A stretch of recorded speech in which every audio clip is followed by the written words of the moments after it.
बाकी हैं, लेकिन राजनीतिक माहौल पहले से ही गरमाया हुआ है। दोनों गठबंधन में खुलकर सियासी रार दिख रही है। सीट शेयरिंग को लेकर नाराजगी और अंदरूनी मतभेद अब आम जनता और पार्टी कार्यकर्ताओं तक पहुंच चुके हैं। छोटे सहयोगी दल असंतोष जाहिर कर रहे हैं, बड़े नेता अपनी हिस्सेदारी को लेकर दबाव डाल रहे हैं और विपक्षी गठबंधन भी आपस में तालमेल बनाने में संघर्ष कर रहा है।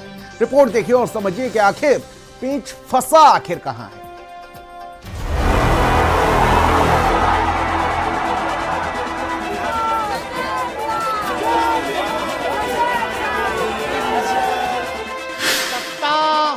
बदलने जारी है, बिहार बदलेगा।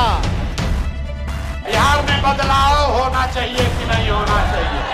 तय हो गया, झूठ नहीं ना बोले, तय हो गया ना। अगर तय हो गया तो लिख के ले लीजिए, छठ के बाद आप में से किसी का बच्चा पढ़ाई और रोजगार के लिए, नौकरी मजदूरी के लिए अब बिहार छोड़कर बाहर नहीं जाएगा। बिहार चुनाव का पहला चरण करीब है, लेकिन दोनों गठबंधनों में सियासी खींचतान चरम पर है। सीट शेयरिंग पर तकरार, टिकट बंटवारे में नाराजगी और अंदर ही अंदर बढ़ता असंतोष। सवाल ये है, क्या वोट से पहले ही वोट बैंक में दरार पड़ने लगी है? एनडीए में सीट शेयरिंग के नंबर पर फैसला हुआ तो सीट और उम्मीदवार पर बात फंस गई है। बिहार का रण सज चुका है। दिन भर संजय झा के घर बीजेपी से लेकर जेडीयू के नेताओं के काफिले आने जाने का सिलसिला इस वक्त चल रहा है। उनका गुस्सा एकदम जायज है, मैं उनके गुस्सा से सहमत हूँ।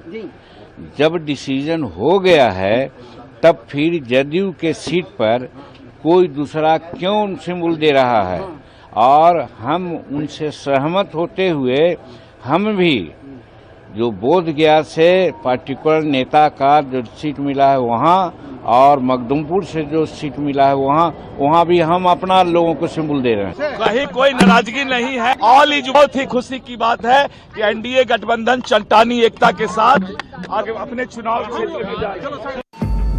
बिहार में 243 विधानसभा सीटें हैं, जिसमें बीजेपी 101 पर, जेडीयू 101 पर और एलजेपीआर यानी कि चिराग पासवान की पार्टी 29, तो वहीं जीतन राम मांझी की पार्टी एचएएम 6 सीटों पर और साथ ही साथ उपेंद्र कुशवाहा यानी कि आरएलएम 6 सीटों पर लड़ रही है।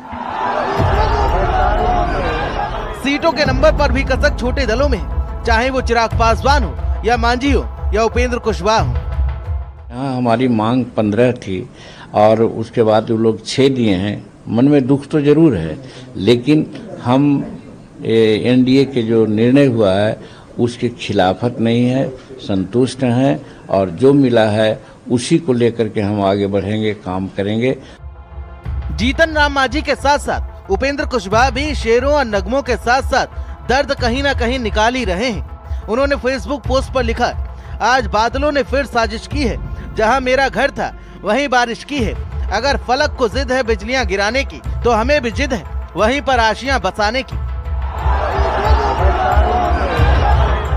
कसक सबको है, लेकिन बगावत के मूड में कोई नहीं है। साथ ही साथ एनडीए हो या इंडिया गठबंधन, दोनों खेमों में अंदरूनी मतभेद खुलकर सामने आ रहे हैं। कहीं टिकट बंटवारे पर असहमति, तो कहीं पुराने नेताओं की अनदेखी से गुस्सा भड़क गया है। बीजेपी ने अपने 71 उम्मीदवारों की लिस्ट जारी कर दी है, लेकिन सहयोगी अब भी मनमाफिक सीटों की मांग पर अड़े हैं। देखिए, गठबंधन की घोषणा के बाद ही इस तरह के कार्य होते हैं, और ये जो कार्य हो रहे हैं वो अनैतिक है, या फिर लोगों को जनता पे भरोसा नहीं है।